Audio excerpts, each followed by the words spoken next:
ഇടമലക്കുടിയിലെ ration കടയിലെ അരിക്കൊള്ളയിൽ 2 ഉദ്യോഗസ്ഥർക്ക് suspension. Devikulam taluk supply officer Sanjay Nath, rationing ഇൻസ്പെക്ടറായിരുന്ന ജയകുമാർ എന്നിവർക്കെതിരെയാണ് നടപടി. വിജിലൻസ് അന്വേഷണ റിപ്പോർട്ടിനെ തുടർന്നാണ് സസ്പെൻഷൻ. 65,000 കിലോ അരിയാണ് ഇടമലക്കുടിയിലെ റേഷൻ കടകളിൽ നിന്നും കാണാതായത്. രാഹുൽ സുരേഷ് വിവരങ്ങളുമായി. രാഹുൽ, അവിടുത്തെ ആദിവാസി വിഭാഗത്തിലുള്ള അരിയാണ് കടത്തിയിരുന്നത്. ഇതിൽ ഈ രണ്ട് ഉദ്യോഗസ്ഥർക്ക് മാത്രമാണ് പങ്കുള്ളതെന്നാണ് മനസ്സിലാക്കാനായത്. ഈ അരിക്കൊള്ളയിൽ 2 പേർക്കെതിരെ നടപടി ഉണ്ടായിരിക്കുന്നു.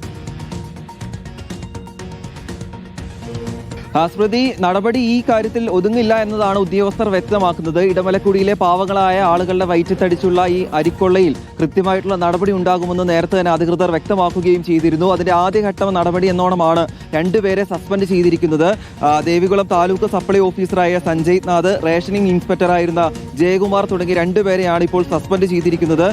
വിജിലൻസ് അന്വേഷണ റിപ്പോർട്ട് കഴിഞ്ഞ ദിവസം സർക്കാരിലേക്ക് സമർപ്പിച്ചിരുന്നു. നേരിട്ട് ഇടമലക്കുടിയിലെത്തി ആളുകളുടെയൊക്കെ പ്രതികരണം തേടുകയും വിവരങ്ങൾ കേട്ടറിഞ്ഞ ശേഷമാണ് ഈ റിപ്പോർട്ട് സമർപ്പിച്ചത്.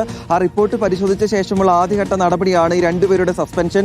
കൂടുതൽ ആളുകൾക്കെതിരെയുള്ള, കൂടുതൽ ഉദ്യോഗസ്ഥർക്കെതിരായ നടപടി ഉണ്ടാകും എന്നുള്ളത് തന്നെയാണ് വ്യക്തമാക്കുന്നത്.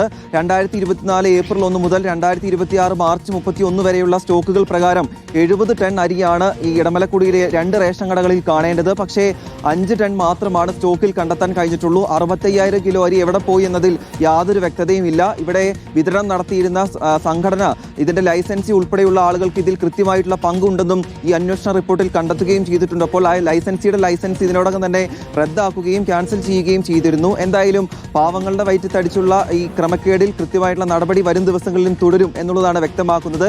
ഏറ്റവും ഒടുവിൽ 1 മാസക്കാലമായി തങ്ങൾക്ക് റേഷനരി ലഭിക്കുന്നില്ല എന്ന പരാതി ആദിവാസി വിഭാഗത്തിൽപ്പെട്ട ആളുകൾ ഉന്നയിച്ചിരുന്നു. ഇതേ തുടർന്നാണ് അന്വേഷണം നടത്തിയത്. ആ അന്വേഷണത്തിലെ നടപടി, ഇതിൽ ഇവരുടെ ഭാഗത്തുണ്ടായ തെറ്റ്, ഈ ലൈസൻസി ഈ ക്രമക്കേട് നടത്തുമ്പോഴും അതിന് കൂട്ടുനിന്നുവെന്നും കൃത്യമായി അന്വേഷണം നടത്തിയില്ല എന്നുമാണ് ഈ ഉദ്യോഗസ്ഥർക്കെതിരായ കണ്ടെത്തൽ. അതിന്റെ അടിസ്ഥാനത്തിലാണ് 2 പേരെ സസ്പെൻഡ് ചെയ്തിരിക്കുന്നത്. സ്മൃതി, രാഹുൽ സുരേഷാണ് വിവരങ്ങൾ നൽകിയത്.